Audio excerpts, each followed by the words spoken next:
Okay. Lots of questions about hormones, isn't there? Yes. Lots of questions. I just got a few questions, so before we go into bones, I thought I might just answer a few questions. One question was, what happens if you've had a hysterectomy? And what happens if your ovaries are gone and your hormones are out of balance? If they take your uterus and your ovaries, then your adrenal glands make the hormones. What an amazing body we serve. But the reason for the hysterectomy has never been addressed. And so the hormones must be balanced. And that's why taking the Anna's Wild Yam Cream is very important, because it's not... So maybe the hormones are out of balance, and so fibroid was grown in the uterus, cysts on the ovaries, so they take a lot, but they haven't fixed the problem. Because you've still got a hormonal imbalance. So now it'll manifest itself in the breast. So what do? Take the breasts off. When are we going to stop chopping body parts? Balance the hormones. Then the ladies can keep their uterus. Then the ladies can keep their ovaries. Then the ladies can keep their breasts. Because that high estrogen is what's causing that cell proliferator action, so that the growths are happening in these reproductive organs. Yes? Yeah.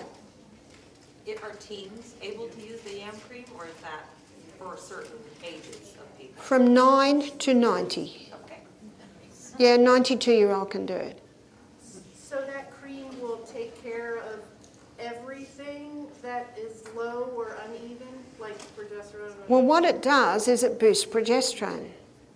And if you boost progesterone, it automatically brings estrogen, testosterone, adrenal hormones back into balance. Because remember what I drew? You've got progesterone, and from progesterone comes estrogen, from progesterone is testosterone, and from progesterone are the adrenals. And so you take this away, and all these are out of balance. But you boost progesterone and it brings all of this back into balance. It's actually that simple. And what I love about the Anna's cream, it's working with the body.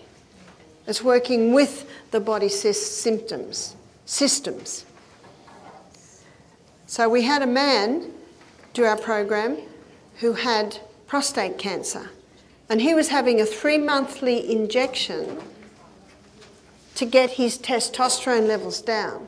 Because if testosterone goes too high, it converts into a type of testosterone that causes inflammation of the prostate.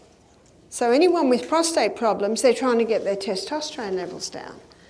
So this man was 65, he'd developed breasts, he was having hot flushes from these hormone injections. So he heard the lecture and he made a decision to start eating plant foods, to stop his coffee and his refined sugar and his red wine every night. He started to go to bed early, the Sustain Me principles, and he applied the Anna's Yam Cream. His wife emailed me 10 months later. She said the breasts have gone down, the flushes have stopped, and his testosterone levels are the best they've been for years. You see, drugs will never heal disease. They never heal disease. But many people take them because they think they have no option. So what you're learning this week is there are alternatives. And to me, the way to bring healing in the body is to work with the healing powers that God has put in the body. Just work with them. That's what makes the most sense. Are there any more questions on hormones? Yes? How long do you take the yam? How long do you take the yam? Well, we've got a saying in Australia, how long's a piece of string? If the hormones have been out of balance for 30 years, it might take 3 years. But you only do it 3 times a month? 3 times a month. Now, one lady said that the week that she stops is very difficult. So what I say, if that happens, go on half dose for that week. So you're playing with a little bit. So there's a little bit of trial and error, Most women find that one finger dip 3 weeks a month is right. But if that week that you stop it, maybe the flushes come, maybe the headaches come, we'll go on half dose for that week. One lady said she got a rash from it. So I say, well, stop for a month, then just put it on the soles of the feet. And I've had a few ladies say they've done that, and after a few months, now they can apply it through the body. So there's a little bit of feeling your way with it, yes? What would be some signs or symptoms that say a younger girl, like 16 or 17, would need it? Why would a 16-year-old girl need it? She would need it because she's got heavy periods. She would need it because she's got premenstrual tension. So they're probably the main things. Heavy periods, painful periods. They shouldn't be heavy and they should not be painful. And a girl should not have premenstrual tension. And acne is another sign. Headaches can be another sign. So you see there's a whole lot of different symptoms that a person can have. And sometimes it's a few generations of a hormonal imbalance.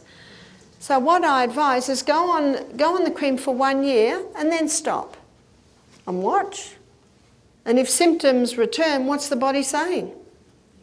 Bit longer, bit longer. And this happened to one lady. She stopped, symptoms returned, and she'd been on the pill for 7 years, 30 years ago. And a lot of people say, no, that was 30 years ago. But as you saw by my last lecture, they were thrown out of balance 30 years ago and they're still out of balance. Wow. So she stopped after a year. The symptoms returned. So she went back on the cream for another 6 months, then she stopped and the symptoms didn't return. So you see, you're listening and you're feeling your way with it. Yes? I had terribly painful periods until I had a baby, and then it was fine. So does that mean my hormones got balanced when I had the baby? It's quite possible they were, because do you remember, students, what hormone rises in pregnancy? Progesterone. Progesterone rises 200%. So sometimes after a woman has had a baby, things go a little bit better. Yes? Having been on the pill for several years, how do you know if your son needs it?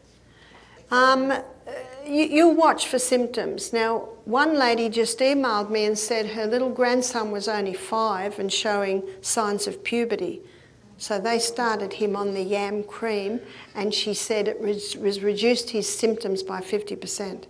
What about lack And of signs? I have never seen that, so I was happy for that story. If there are no signs, don't do anything. So remember, you're waiting for symptoms. What another saying we say in Australia: let sleeping dogs lie. If there's no apparent problem, we can leave that. But progesterone is the hormone that stimulates bone-building cells. They're called osteoblast cells. So there are 2 main types of cells in the bone. There's osteoblast. An osteoblast, osteo means bone and blast means new cell. So progesterone stimulates osteoblast cells. Estrogen stimulates osteoclast cells. So osteoclast cells are the cells that take away the old bone. So can you see that if someone's got high estrogen and low progesterone, the high estrogen is taking away too much bone, and the lack of progesterone, there's not enough new bone growing. So everyone with osteoporosis should be on the Anna's Wild Yam Cream to boost their progesterone, which stimulates the osteoclast cells. So many ladies who were on the pill when they were in their teens, 20 years, now they're in their 50s, 60s, and they have osteoporosis. I met a 92-year-old lady who was on the Anna's Wild Yam Cream for her osteoporosis. And I've got some shocking news for you. Bones aren't made of calcium. So the worst thing you can do for bones is take calcium supplements. And how many people spend a fortune on calcium supplements? So what are bones made of? Bones are made of 12 main minerals and 64 trace. So what are these main minerals? Boron and calcium and chromium and iron and silica and selenium and sulfur and potassium, phosphorus, magnesium and manganese and zinc.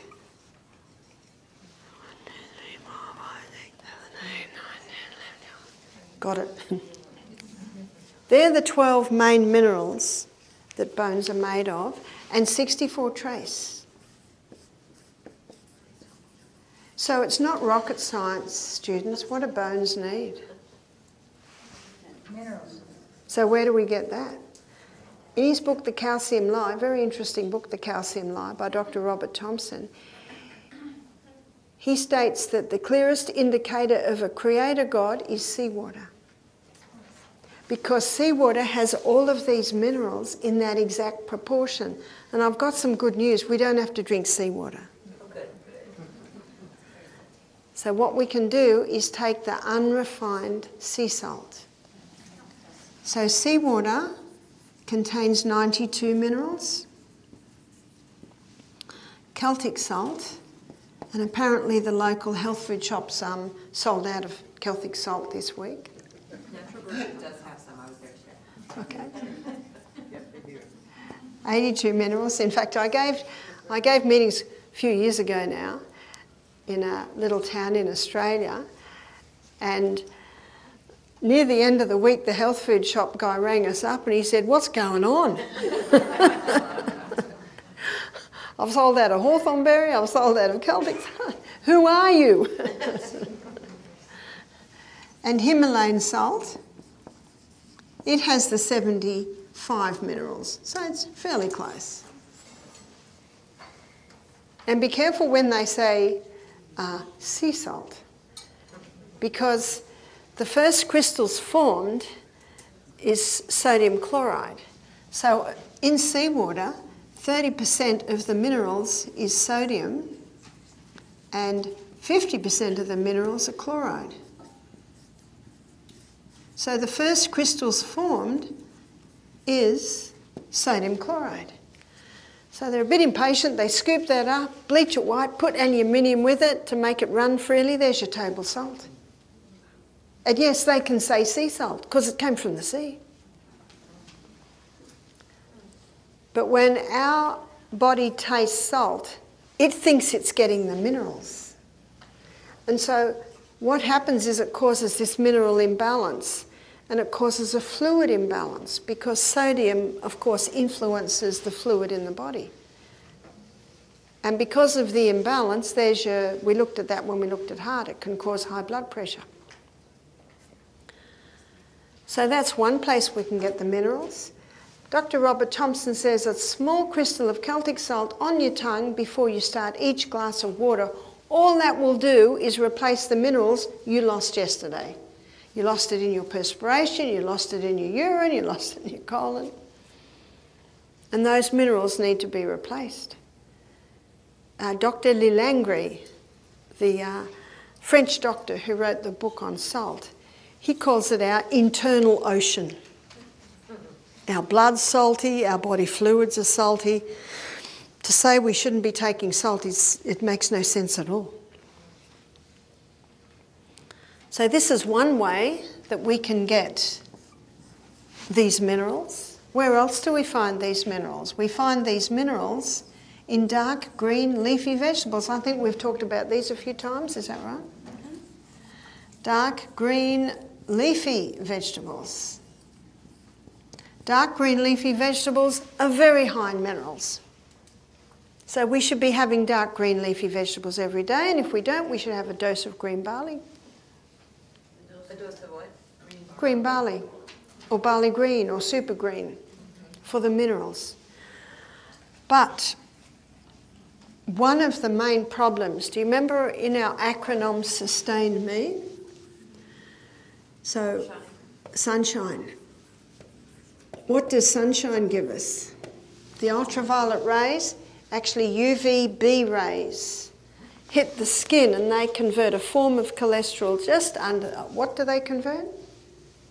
A form of cholesterol just under the skin to vitamin D. And vitamin D is essential for the assimilation of calcium. Calcium's called the king, and because it's called the king, it's been misunderstood. So why is it called the king? It's called the king because when calcium gets in, all the other minerals piggyback on the back of calcium. But we need to take calcium into our body the way it's found in nature with all the other minerals. Vitamin D is essential for the assimilation and utilisation of calcium. So one of the reasons people are getting osteoporosis is they're lacking vitamin D. So we need to get out in the sunshine. The middle of the day has the hottest sun, so you don't need to be out in that long. And if we're in there too long, we burn. But make sure that your skin, say, for instance, if you have a shower and wash yourself with soap and go out in the sun, you won't get any vitamin D because you need some oils on your skin, the natural oils. And once you've been out in the sun, don't have a shower and wash yourself with soap straight away because you'll wash all your oils away because it takes 2 hours for your skin to process and develop the vitamin D. But if you're lying out in the sun near a lake, on the sea, probably not the sea here, more like a river or a lake, and dive into the pool, you won't lose because you're not scrubbing it with soap, unless you dive into a chlorinated pool. Then the chlorinated pool can interfere with the build-up or the pickup. So notice what I said, UVB rays. The glass blocks the UVB rays. Sunscreens block UVB rays. Do I use sunscreen? I have never used sunscreen. If Michael and I are on holidays, I'm lying out by the pool, I have a watch. 10 minutes front, 10 minutes back, underneath the umbrella. In the afternoon, 10 minutes front, 10 minutes back, underneath the umbrella. And usually within 4 days, I've got a nice tan. That's my UVB tan. And that UVB tan, that will last a long time. And with my UVB tan, now I can be out in the sunshine for quite a while because I've got the darker the skin, the more protection you've got, and the darker the skin, the more sun that you need. A lady said to me, Barbara, my little girl, she's in preschool and she's not allowed to go outside unless she puts sunscreen on. Australia's gone crazy. You see, one of the problems with Australia and sun cancer is they've overdone the sun. And 6 to 7 sun burns in your lifetime will double your risk of skin cancer because it damages the skin. So we have to protect our skin, don't let it get burned. In fact, there's got a program in Australia called Slip, Slop, Slap.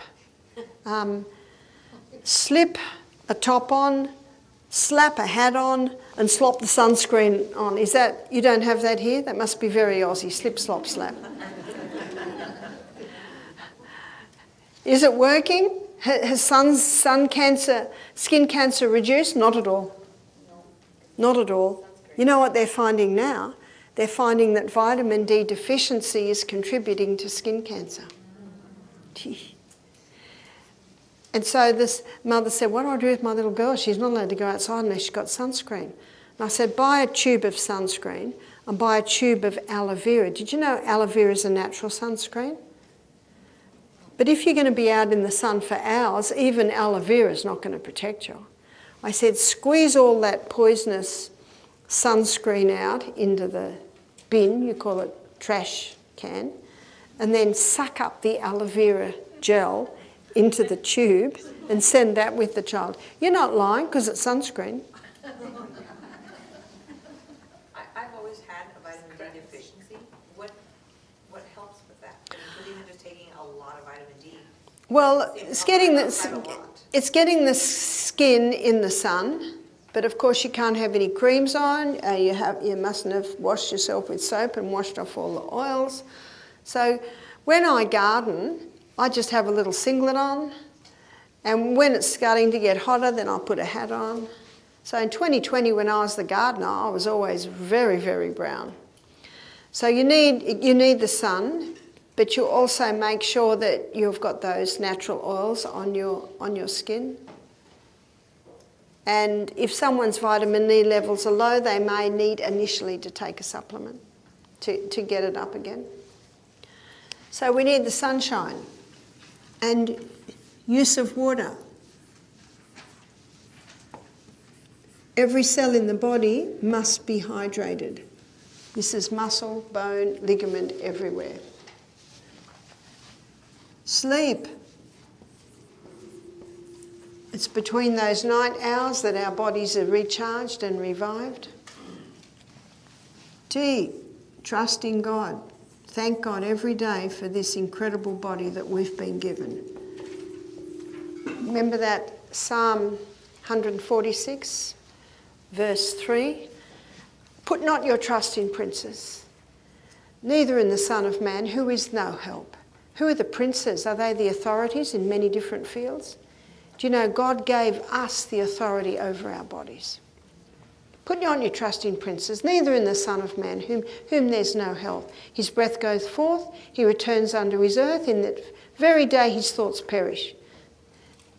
So you might have a doctor or someone who's advising you and they're in a car accident. Well, you've just lost them. Happy is he that hath the God of Jacob as his help, whose hope is in the Lord his God, that maketh heaven and earth, the sea, and all that therein is, which keepeth truth forever. So what you're hearing this work is truth. So this is someone you can trust. Abstain.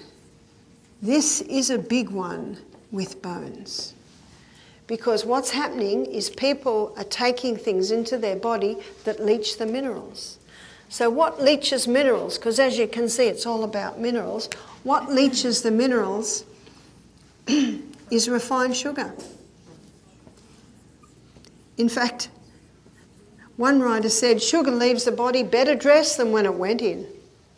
And went in totally naked and comes out dressed with your minerals.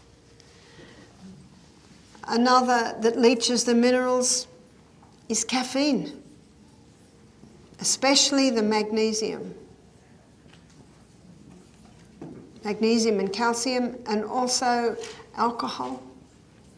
See, these are all poisons, and what poisons do, they harm the body. So the body uses minerals to calm them down, so that they don't totally kill you. Drugs are synthetic, drugs are chemicals. They're robots, remember? They've got a job to do whether you need it or not. Whereas the herbs work with the body.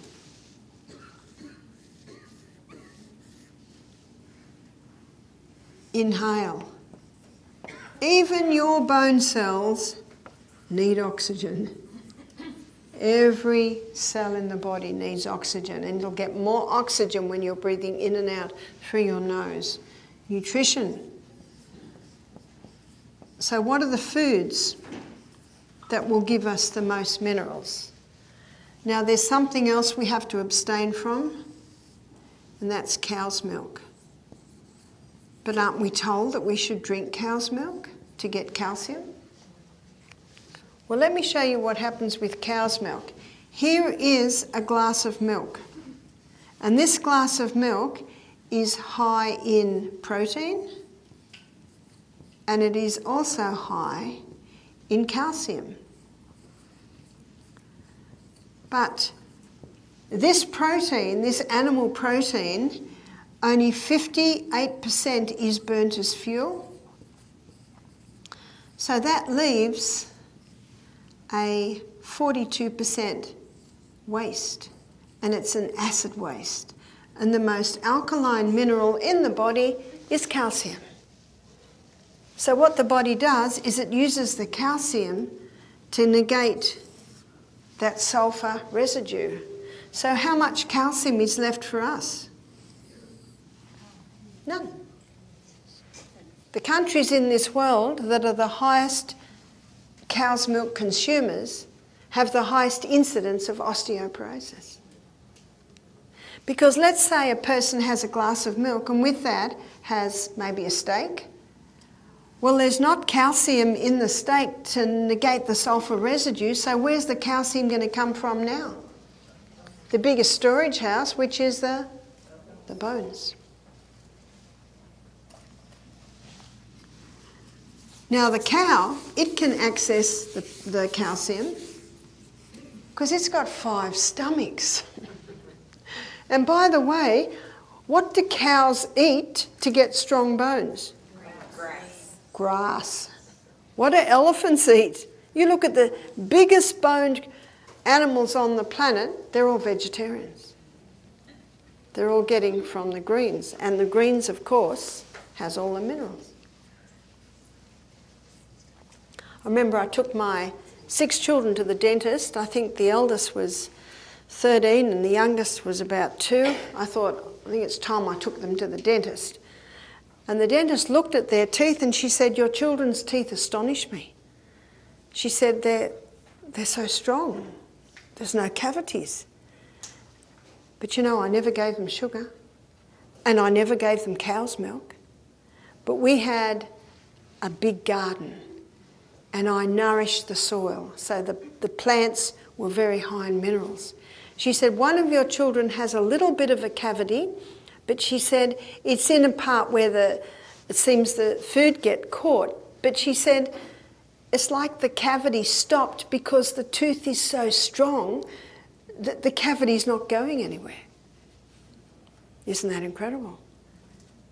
They don't get cow's milk, but they don't eat sugar. They're eating a lot of greens out of the garden. And when we looked at child nutrition this morning, we discussed how, like when a child is 12 months old, 14 months old, have you noticed they'll eat anything?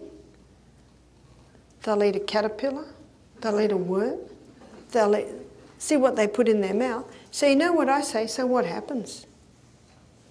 How come they become fussy? How come they won't eat this or that?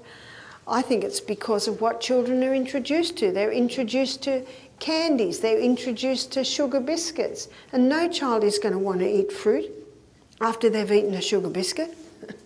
So I didn't introduce my children to any of that stuff.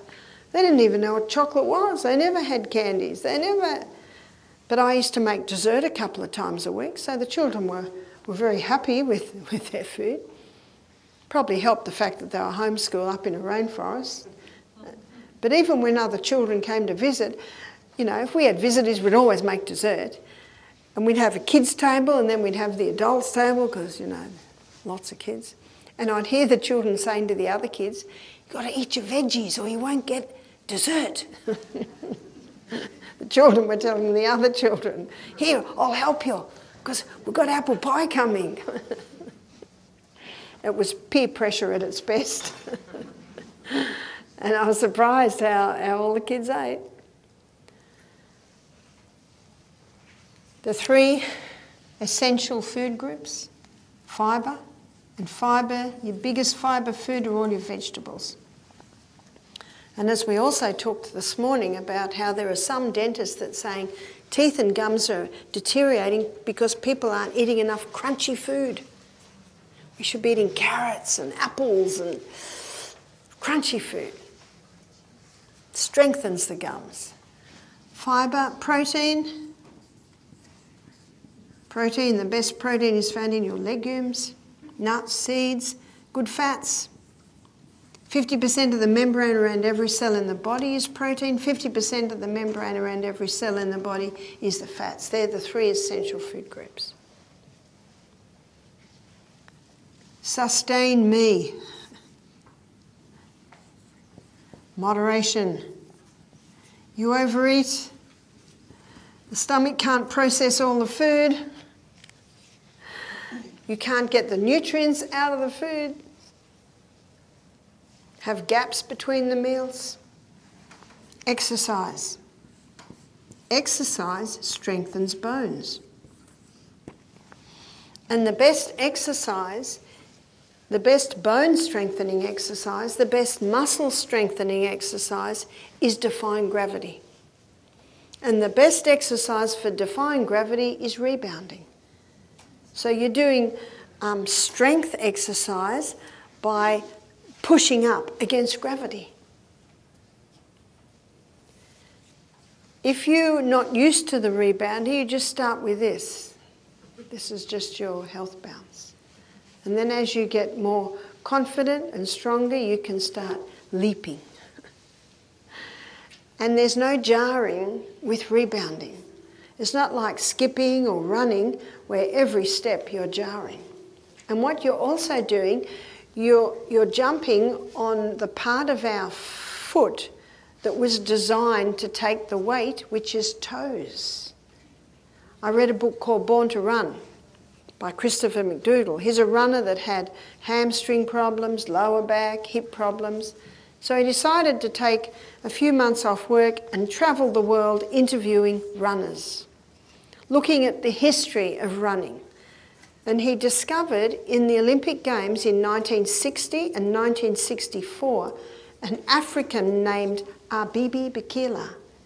Has anyone here heard of Abibi Bikila? He was an African runner that took home gold, barefoot runner. When you run barefoot, you will never heel strike. Your body will not let you. You'll always toe strike. But these padded joggers that are made today encourage people to heel strike. Anyway, Christopher McDougall, in all of his, investigation of runners, etc., he discovered that all his problems came from heel striking. You watch how children run. How do they run? Always on their toes. And our toes were designed to take the weight. There's like a cushioning effect when you're running on your toes. When I read this book, I went out and bought my first set of barefoot runners. And they've got a really thin sole. And when I started running up the hills in my barefoot runners the next day, I was so sore. And it made me realise that you use totally different muscles when you toe strike compared to when you heel strike. And so be very careful if you're a runner how you're running so that you can protect your lower back and all your joints, actually. But rebounding, you'll always jump on your toes. And we have a second heart, and it's the calf muscle. And it's the calf muscle pumping that gets the venous system back up to the heart. That's why rebounding is excellent for people with varicose veins, because it's massaging that heart muscle, that calf muscle, the second heart. And also, there's no jarring when you're rebounding. And it's the best exercise for your bones. You can rebound too with some weights if you want. And you can strengthen your bicep muscles. So when you rebound, if you put your arms out, that's your bicep muscles while you're rebounding. And if you put your palm up, there's your tricep muscles. So you can strengthen upper body on the rebounder too. Yes? Does it make a difference what kind of rebounder? I've heard that bigger springs are better for not pronating. Well, it can make a difference. Please don't buy a $29 rebounder unless you buy it on Gumtree, and it is worth a couple of $100. But the best rebounders are the ones with the rubber. It's like bungee rubber. They're the best rebounders. The one that we have is Bellicon. It'll be cheaper for you because it's made in America and we have to get it from America. I think it costs us $1,000. It'll be cheaper for you. And I know one lady said she bought a cellulosizer. Yeah, and that had the rubber on it. So a lot of the cheap ones, it's almost like jumping on the ground. There's hardly any give to them. It's the only exercise that strengthens every single cell in the body, is the rebound. There was a newspaper article in Australia, it had headlines, and it said, "I can't jump anymore." That was the headlines of the newspaper. And when you read it, a lot of children can't run or jump anymore because they're like this all day, or they're like this. So children's bones aren't developing like they should because they're not doing enough exercise. One lady said, "I live in a little cul-de-sac, and every Christmas Day the kids are out there with their skateboards and their scooters and their, whatever they got." She said, "Last year no one was out there, because where were they?" There's only one thing getting exercised, and that's the thumbs. And there are many chiropractors and osteopaths saying that they're getting a lot of people with neck problems because they're... You ever been on a train or plane or... Everyone's... So if you are looking at your phone, try and look at it like this. And children should have more physical than mental, because those developing bones, see, that's where the strength of our bones is really set when we're young. And that's why there should be a lot more exercise when we're young. Every home should have a trampoline. Let the kids go on the trampoline a lot. Yes? Do you rebound barefoot or with shoes? Either. I think barefoot's nice. In fact, I know the retreat I'm going to next week in Alabama, they have a sign, "Shoes off, please," when you go on the rebounder. For how long? For how long? If you're not used to it, you might just start with a few minutes, but you can certainly add up to it. But Albert Carter wrote the first book that I read on rebounding, and he wrote it back in about the 80s. And I think that he has a reprint now that was written in about 2015. In the 80s book, there's pictures of him, and he's just like this, count the abs, and all he does is rebound. But in the next book, the update, there's his son, and he's not doing weightlifting. All he does is rebounding. And when your core muscles get very strong, you can sit on the rebounder and jump with your legs up in the air. There's so many things you can do. You can Google rebounder and see how that happens. But anyone can rebound. And even people that are unsteady on their feet, you can get a bar to hold on, and they can start that. It's also very good at resetting balance, because our balance is set by inner ear and bottom of the feet. So rebounding resets that. So with strengthening the bones, there are some things that must stop. There are some things that must be implemented. And as you can see by this, I haven't advocated any supplements other than the Celtic salt. Are there any questions? Yes? You can rebound on the floor, can't you? No. Because because the rebounder is a mat that springs you up. So you don't get that springing. What Albert Carter showed, because he's a guy that wanted to know why the rebounder was so effective. Because he gives a study of, there were these athletes, and they were doing, and he took 20 athletes, and in many gyms you have like a cycle of different types. There's the rowing machine, then there's the pull-up machine, and he said 10 of them, they rebounded for 1 minute between every cycle. And after 3 months, he said that the ones that were rebounding had something like 40% more strength than the ones that weren't rebounding. So that's quite impressive. But what he found is that 3 forces come together. One is defying gravity, that's a force. And the other force with rebounding is acceleration. And with acceleration, and this is the difference between floor and the mat, when you bounce, you are it sort of ricochets you up. So you're accelerating up in the air, and then when you get to the tip, now you decelerate. And the best way to explain decelerate is when the plane lands. And then you hit the mat and you decelerate. And then you go up again, acceleration, deceleration, and then you're coming down, accelerating, and then deceleration. So you're constantly doing these three forces. And Albert Carter found a quote from Einstein that says, your body doesn't know the difference between these three forces. So what it does, it's almost like a little bit of a crisis in the body, but that crisis form causes every cell in the body to get stronger. Yeah? So you talked earlier about nourishing the soil, and I'm just interested, what do you use? Because everybody wants to use chemicals to nourish your soil. Compost. Just the compost. Compost, because what you've got in compost, you've got a breakdown of, the scraps, the weeds, maybe some healthy manure from healthy cows, and what it is, it's full of microbes.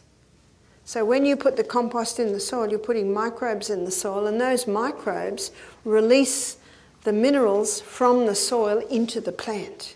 So the worm compost would be good as well? Worm compost would be very good. In Australia, we've got some liquid fertilisers. One's called sea sol, so it's concentrated seawater, and I think it's also made from seaweed, breakdown of seaweed. And another one's called maxi crop, and that's also a breakdown of seaweeds. Because remember, the seawater has so many minerals. Yeah? Why did you say not to get the cheaper trampolines? What's wrong with them? They're not very good. It's almost like jumping on the ground.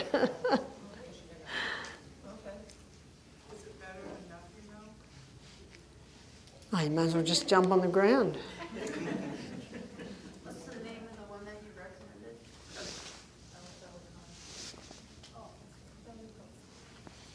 Yes?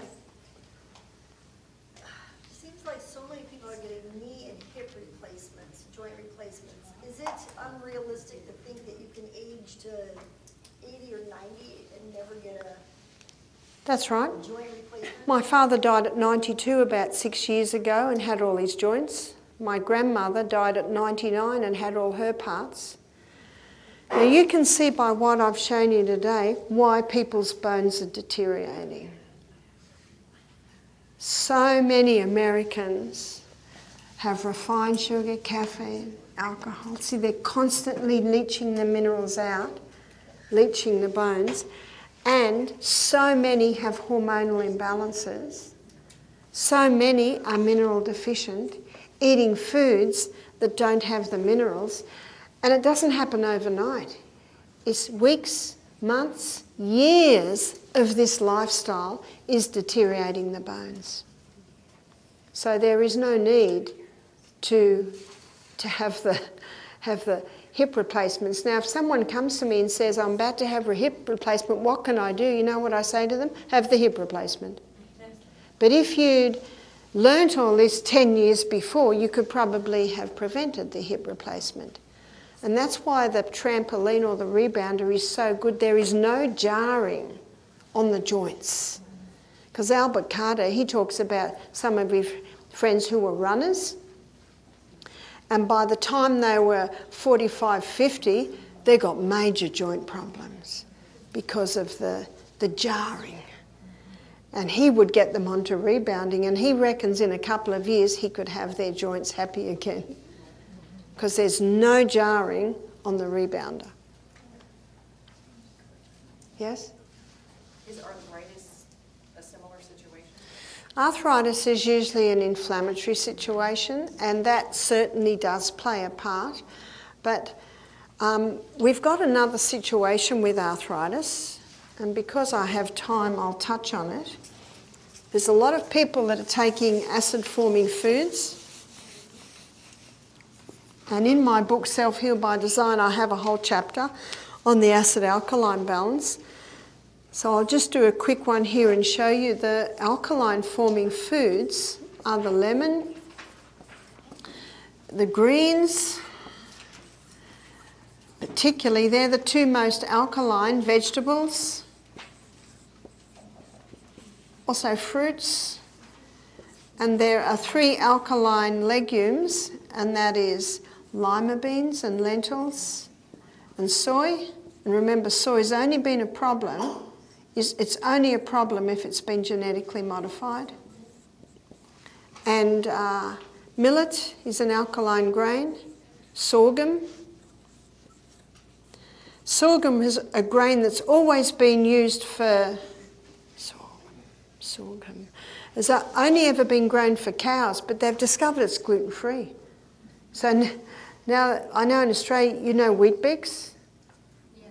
It's a very famous Australian cereal. It's made out of wheat. Well, you can buy gluten-free Weet-Bix now. It's made out of sorghum. You can even buy sorghum flour. Can you make sorghum like we were talking about doing millet earlier? Like as an oatmeal? Oh, you might be able to. It'd be like a grain like wheat, though. Right. You'd just have a grain. Like what? Like Milo. Now, in this country, it's Milo. M-I-L-O. In Australia, Milo is a chocolate drink. That's why I said Milo. Oh, well, you mustn't have the Milo like we have in Australia. Your Milo is better than ours. Spelt and buckwheat. So these are all the alkaline grains. And all your seeds. So they're your alkaline foods, whereas your acid foods, and the acid foods are the foods that can cause inflammation. So there's your refined sugar. Refined sugar is pure acid. Meat, it breaks down to a very acid substance. Cheese, the only cheese that isn't acid forming is like your fresh, your goat feta, things like that. But your hard yellow cheese, very acid forming. Alcohol has a very acid effect. Tobacco has an acid effect. And all your caffeine, foods and drinks, acid. All your other nuts, other than almond and Brazil. Almond and Brazil are your 2 alkaline nuts. So you can Google my name and Google, acid-alkaline balance, and you can see a 50-minute presentation on it. Or you can get Self-Heal by Design, where I have a chapter on it, but I'm just quickly touching on it now to show you the role that it plays in arthritis. What kind of nuts for the acid? Everything other than those 2. Yep.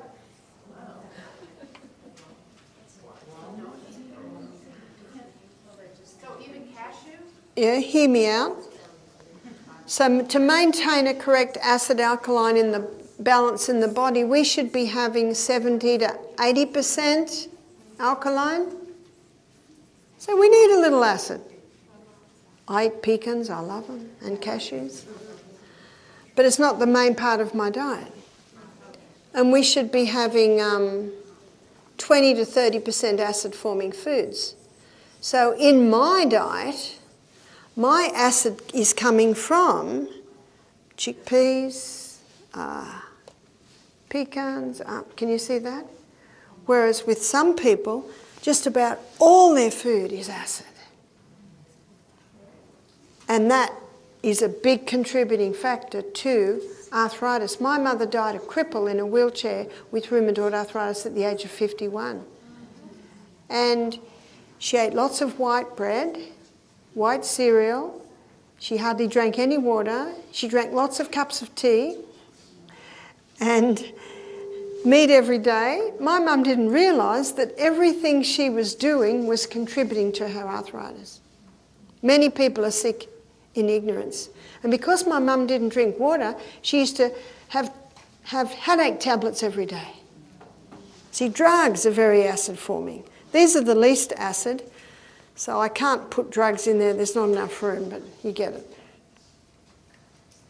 So for someone to conquer arthritis, they need to go to the alkaline forming foods. Doesn't mean they can't have cashews or walnuts or pecans, because 20 to 30% is fine, as long as most of their food is from this section here.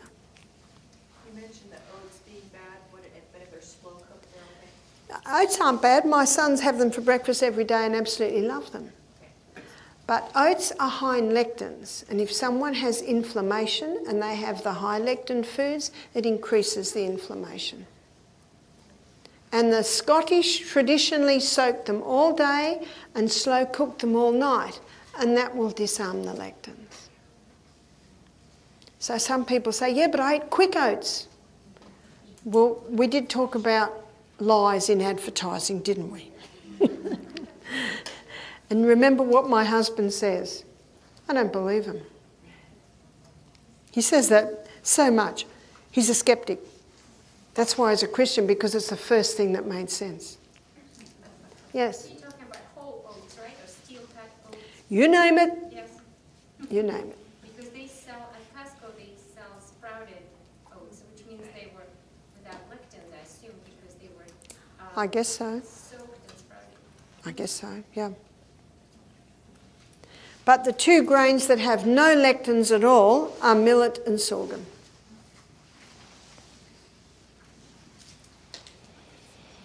When someone's on a high acid diet, that causes the alkaline calcium to be taken out of the bones to neutralise the high acid condition. So that's another contributing factor to weakening bones. And a clear indication that the bones are weakening is that the only exposed bones in the body are weakening. Where's that? Teeth. It's the only exposed bone in the body. So a high acid diet is another big contributing factor. So when we get people come to our program who are sick, you know what they say? If only I'd known this when I was young. So we've got a few young people here. This is gold, this information. You can prevent so much pain and suffering later in life. I had a guy come into the office one day for a consultation, and he's like this, walking like this, and I could tell he wasn't that old. In fact, he was only 57. He said, I've had 2 hip replacements, I've had 2 knee replacements. And when I looked at her history, he was a famous footballer. Famous footballer. And you know what the footballers do? They get an injury and they say to the sports massage, anything, do anything it takes to get me back on the field. Cortisone injections, painkillers, just so that I can get out there and play that game. And yet if they hadn't had the cortisone injection, if they hadn't had the painkillers, that knee would have said, put me up for a while. And if they had, it would have allowed that knee to heal.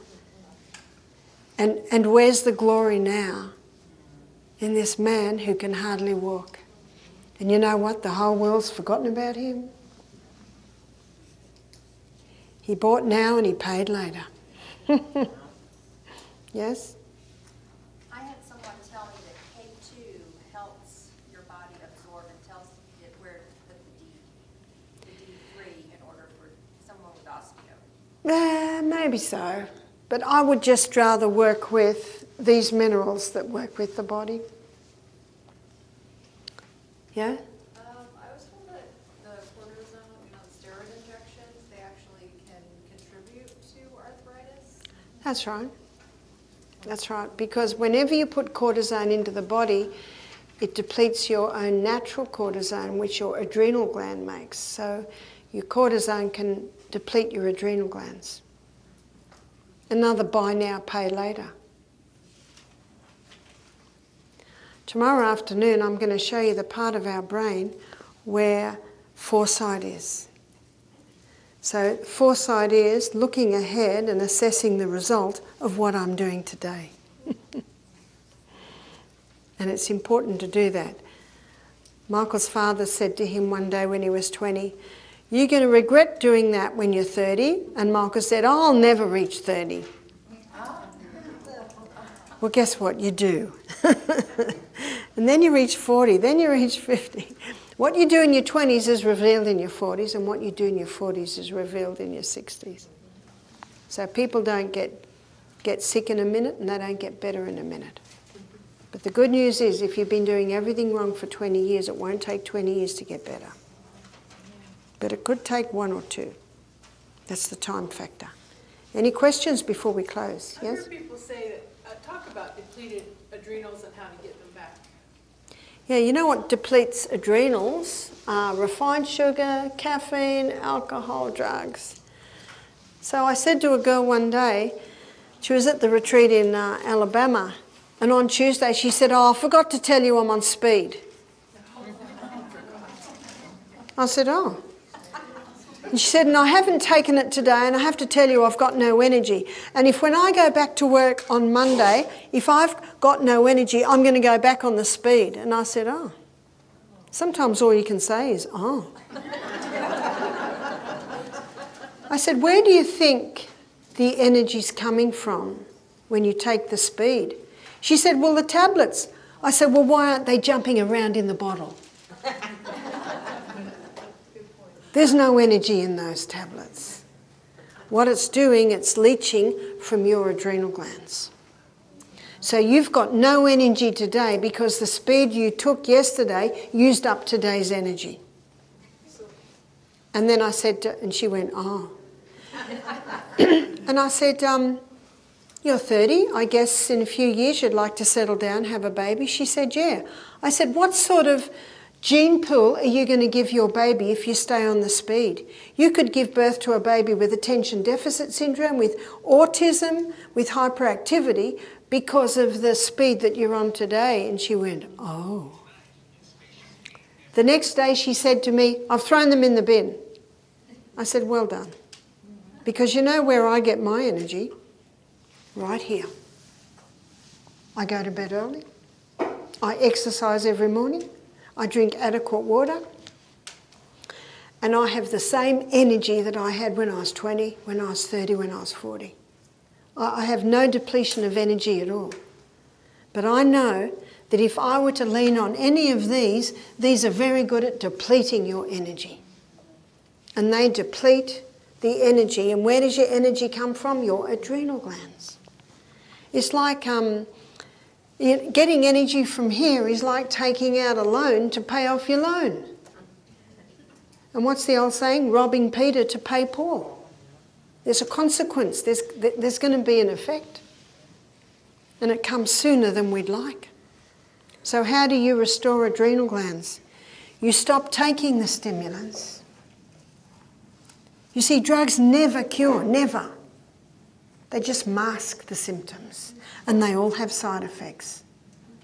So what we do is we balance the hormones, we sustain ourselves with these basic principles, and we work with the body that's been designed to function and heal when we give it the right conditions. Many people are sick through ignorance because we've believed lies. And I think we all realise that. Remember what my husband says, I don't believe them. And if someone says to me, I've just been diagnosed with this, you know what he says? I don't believe that. And yet we never think of that, do we? We never think that they could be wrong.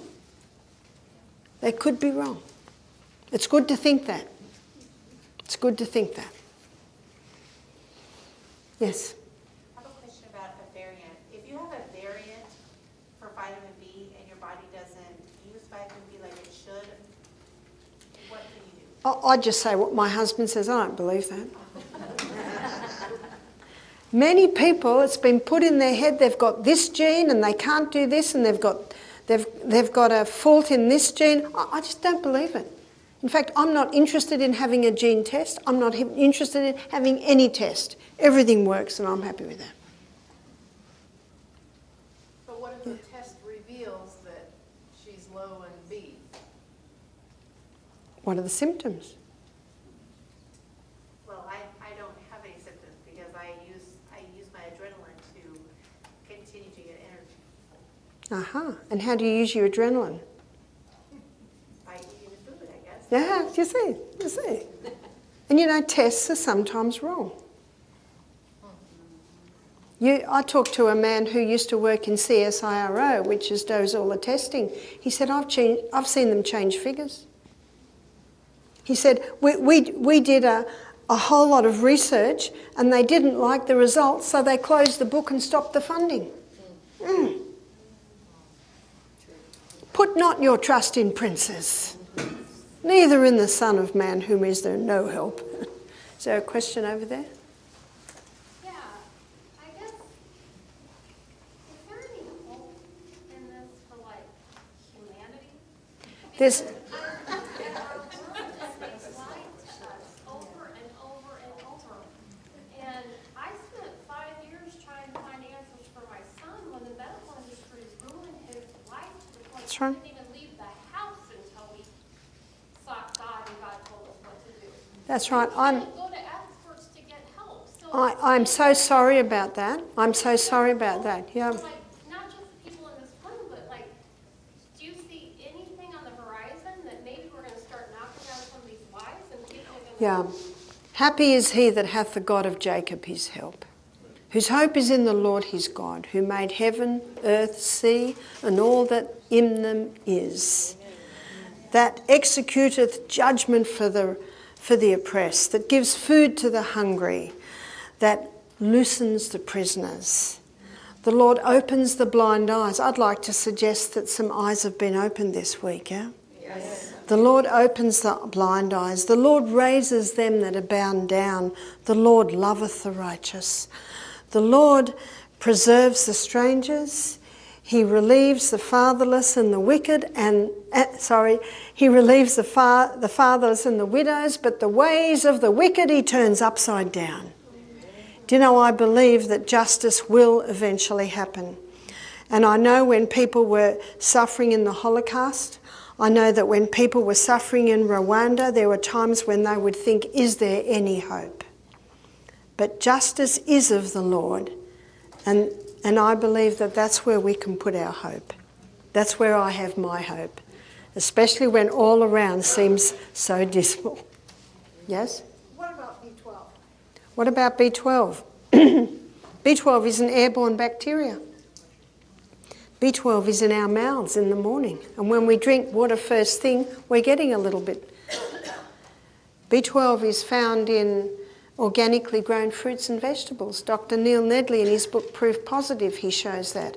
We don't need much B12 because it's constantly being recycled, and meat eaters and vegetarians alike can suffer from low B12. I don't think I've had a B12 supplement for about 30 years because our B12 is constantly being recycled. Usually when people are low B12, it's because they've got low hydrochloric acid. And when they've got low hydrochloric acid, they've got low intrinsic factor. And we need intrinsic factor to absorb B12. So again, it's reviving the gut, giving it a break between meals, drinking between meals and not with meals, going to bed with an empty stomach, going to bed early. This will sustain our B12 levels. Yes? What about mammograms? One lady said this, I'd like to describe a mammogram. Get the lady to lie down next to a highway and get a semi-trailer to run over her breast. And Dr. Lorraine Day, she was an orthopaedic surgeon in the 80s who conquered her breast cancer. She showed that every mammogram increases a woman's risk of breast cancer. I will not have a mammogram. Yes? I think we have the best, as the sub-dad list, the best book is Mrs. White's Counsels on Diet. Yes, yes. There's a very good book there, The Ministry of Healing. and the Council on Diet and Food, that's a similar one. Yep. She talks about all the acid. That's right. Not to eat that. Yep. Yes? Colonoscopy? I don't advise colonoscopies because the drink you have that has to just scour you out before the colonoscopy is so irritating it just about gives people irritable bowel. So what about, I was going to change something. What about ear ringing? Ear ringing is often a result of damage to the ear in past times. All rock stars have tinnitus and ringing in their ear. All people that have worked with jackhammers do. People that have been in war and been exposed to bombs, you see those loud noises damage the fine mechanisms in the ear. But if you can keep your eustachian tubes fairly clear by breathing through the nose and reducing your acid-forming foods and your mucus-forming foods to keep these eustachian tubes clear, there can be great improvement. Last question. So listening to things through the earbuds, and like I have hearing aids, and the big thing now is you can listen to everything through your hearing aids and answer your phone through your hearing aids and all that kind of stuff. Is that also damaging? That I don't know. I don't know. I guess if it's loud it would damage. I'm going to say a word of prayer and we can close. Father, thank you so much for what you've taught us tonight. Thank you so much for the hope you give us. Because, Father, it can be discouraging looking at what's around us and also looking at people we know, loved ones who've been really hurt and destroyed by many pharmaceutical and operations. Thank you for giving us hope and thank you for the simplicity of the natural remedies. Father, you know each one of us, you know where we come from, where we're going, and we know that just as you brought us here, you will never leave us. Thank you for that promise, and we pray this in Jesus' name. Amen. Amen.